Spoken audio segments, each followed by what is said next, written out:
semuanya, nama gue Jason Gozali, gue adalah founder dari Komunikasi Investor Muda. Sebelah gue ada William, dia adalah co-founder dari Investor Muda. Nah, tujuan kita bikin acara ini sebenarnya sangat spesial karena di saat video ini dibuat, indeks IHSG kita sudah turun sekitar 30% dari level tertingginya, dan ini adalah sebuah hal yang langka karena gue percaya namanya krisis keuangan itu bukan hal yang kejadian tiap tahun, ya kan? Tapi dia mungkin kejadiannya hanya 10 tahun sekali dan kebetulan bahkan bisa lebih, dan ini adalah kejadian yang kita sudah merasakan. Rupiah kita saat video ini dibuat sudah tembus 15.000, indeks kita sudah jatuh 30% dari level tertinggi, indeks global juga sudah 30%, indeks Eropa juga sama, indeks regional juga sama, dan bahkan banyak saham-saham blue chip maupun BUMN yang dijual di valuasi tertingginya 15 tahun. Nah, kenapa kita benar-benar terpanggil gua dan William buat bikin video ini? Karena gua mau teman-teman bisa mengambil kesempatan di tengah kesempitan ini. Nah, mungkin gua bisa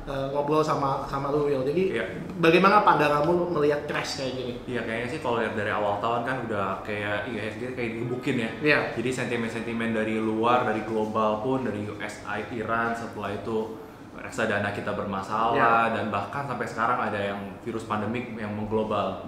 Jadi kalau kita lihat emang IHSG tuh udah habis-habisan dibantai ya, kira-kira gitu ya. Dan kalau kita lihat volatility index, ada namanya S&P 500 VIX. Di situ kita lihat volatility sekarang mirip dengan volatility waktu tahun 2008. Krisis 2008. Dan kita tahu siapa yang buy and hold pada masa itu sebenarnya kurang cocok gitu. Jadi kalau dengan volatility yang tinggi ini, sebetulnya yang cocok bukan buy and hold. Jadi ada strategi namanya strategi contrarian. Nah, dari strategi contrarian itu kalau di luar kan kita sebetulnya bisa profit waktu kita short selling kan. Di sini nggak bisa. Di sini nggak bisa. Di sini Indonesia nggak bisa. Di sini nggak bisa. Jadi bagaimana sebagai investor Indonesia? Kalau sebagai kita di Indonesia, kita biasanya buy in dip gitu. Jadi kita beli waktu marketnya benar-benar overreact di bawah gitu. Ya, permasalahannya sampai dia berapa overreact, sampai dia berapa jatuhnya dalam. Nah, itu yang perlu kita. Nah, selain contrarian, Will, kalau lu lihat data yang ada di semua dunia, setiap kali kita mengalami krisis keuangan, satu tahun sesudahnya jumlah orang kaya itu nambahnya drastis banyak. Jadi setiap kali ada krisis keuangan 1998 dan 2008 pasti selalu ada OKB, orang kaya baru, karena ada orang yang mungkin punya cash pas lagi trash sama cash kan mirip ya. Kalau kita nggak punya cash pas crash, kita cuma gigit jari. Tapi kalau kita punya cash pas lagi crash, kita bisa punya kesempatan beli saham bagus di harga murah. Makanya satu tahun kemudian biasanya selalu ada orang kaya baru. Nah, kalau ngomongin soal sejarah crash nih ya, krisis 1998 itu IHSG itu jatuh sekitar 61% dari level tertingginya sampai ke level terendahnya. Dan dia jatuhnya itu kurang lebih buku waktu 9 bulan. Dan dari titik terbawahnya kembali ke levelnya tertingginya lagi, dia buku waktu juga 9 bulan. Ya kan, itu 1998. 2008 juga sama. Indeksnya jatuh 50% dari top ke bottom, buku waktu 8 bulan. Dan dia recovery dari bottom ke topnya lagi, itu juga buku waktu 8 bulan. Itu yang kita bilang namanya prinsip equality di pasar modal. Jatuh 8 bulan, naik 8 bulan, ya kan? Nah, sekarang IHSG jatuh 35% hanya dalam waktu 2 bulan. Bahkan kalau boleh dibilang koreksi paling parahnya itu dalam waktu 2 minggu. Dan kalau kalian lihat krisis 2008 tuh grafiknya tuh masih 45 derajat. Ya kan, 1998 tuh 45 derajat. Sekarang 90 derajat. 90 derajat. Kalau daun kayak jatuh dari lantai 28 jatuh ke lantai dasar. Nah, buat gue ini kesempatan banget sih. Kenapa ini kesempatan yang kalian mesti manfaatin? Karena ya prinsip saham ya, apa yang jatuh cepet, naiknya juga cepet. Apa yang naik cepet, jatuhnya juga cepet. Pengen tambahin tentang contrarian view. Jadi beberapa prinsip dari contrarian, gimana cara kita bisa profit dari orang yang panik gitu. Di sini gue pengen bacain the best time to buy bukan waktu semua good news yang ada, justru waktu market lagi dibanjiri dengan bad news. Di sini dibilang gitu. Jadi waktu marketnya harga saham lagi di bottom-bottomnya, semua bad news bakalan muncul semua. Dan rata-rata investor bakal bertindak overreact waktu ada good news atau lagi ada bad news. Jadi, dan terkadang market itu bergeraknya naik atau turun secara tidak lazim dan tidak masuk di akal. Dan disitulah sebetulnya contrarian kesempatan gitu. Permasalahannya ada di sini dibilang juga, the more extreme direction, the greater the adjustment. Jadi semakin besar deviasinya, semakin kenceng juga pembalikan arahnya. Dan gitu. Menurut gue ya, yang namanya krisis itu yang paling susah itu bukan informasi. Kita tahu saat terbaik buat beli saham itu pas krisis. Logika itu masuk, tapi yang paling susah adalah emosinya. Ya kan, karena pas lagi krisis, kalian buka berita, kalian buka TV, semuanya jelek. Kayak Jelek sekarang semua. beritanya coronavirus merebak di mana-mana, negara A lockdown, negara B lockdown, Indonesia mau lockdown, katanya semuanya lockdown, dan semua beritanya jelek. Dan susah buat kita punya mental dan keberanian buat berani beli di saat panik. Padahal ini adalah waktu terbaik. Informasinya kita tahu sih bahwa yang namanya krisis merupakan terbaik, tapi mentalnya gimana? Makanya kita percaya kalau kita mau punya mental yang benar di investasi, selain punya informasi, kita juga mesti punya komunitas. Ya kan? Makanya kita juga bikin sama-sama namanya komunitas investor muda. Dan makanya mungkin kita akan bikin online course yang spesial buat 2 bulan ini. Ya, kita akan ajarin teman-teman bagaimana cara milih saham pas lagi krisis, ya kan? Dan kita akan bukain data saham-saham apa aja sih yang selalu recovery setelah krisis. Karena ya mungkin William juga punya pengalaman ya. Pas 2008 balik ke 2009 kan nggak semua saham di cover. Tapi ada beberapa saham yang naiknya luar biasa. Contoh kayak Calum Pokpan, itu naiknya mungkin bisa sampai 10 kali lipat setelah krisis. Aska International naik 7 kali lipat habis krisis. BRI, ada juga mungkin Indofood, ada juga Astra, dan nggak semua saham di cover dari 2008. Ada yang masih jatuh sampai sekarang, ya kan? Nah makanya kita mau bikin online course khusus ini karena ini adalah kesempatan langka. Yang namanya krisis adalah hal yang jarang.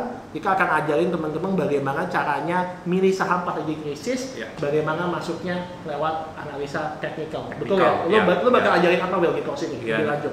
Nanti kita bakal pelajarin kalau kita lihat saham murah kan, ya kita lihat sekarang juga udah murah gitu. Tapi sampai seberapa murah dan kita bisa make profit dari situ. Emang strategi ini tuh kalau kita pikir secara teori tinggal beli waktu murah dan jual waktu mahal. Teori gampang, tapi sebetulnya nggak semudah itu, gitu. Dan kita juga nggak rekomendasi bukan buat teman-teman yang mungkin masih baru-baru di market dan belum belajar tentang stock market, udah mulai menggunakan strategi ini, buy in the dip gitu. Jadi waktu contrarian itu menarik profitnya, tapi berbahaya juga gitu kalau kita nggak ngerti caranya gitu. Nah kalau lagi crash ya Will, kan analisa fundamental dan technical itu terkadang tidak bisa digunakan karena semua lagi panik kan, irasional. Jadi bagaimana cara lo menggunakan analisa technical di saat market lagi crash kayak gitu?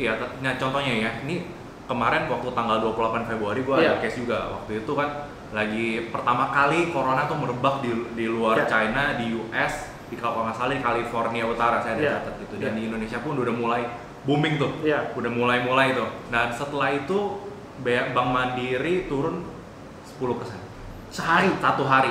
Dan kalau kalian tahu saham-saham blue chip kira-kira turunnya dalam satu hari paling 3-5%, dan itu pun udah besar.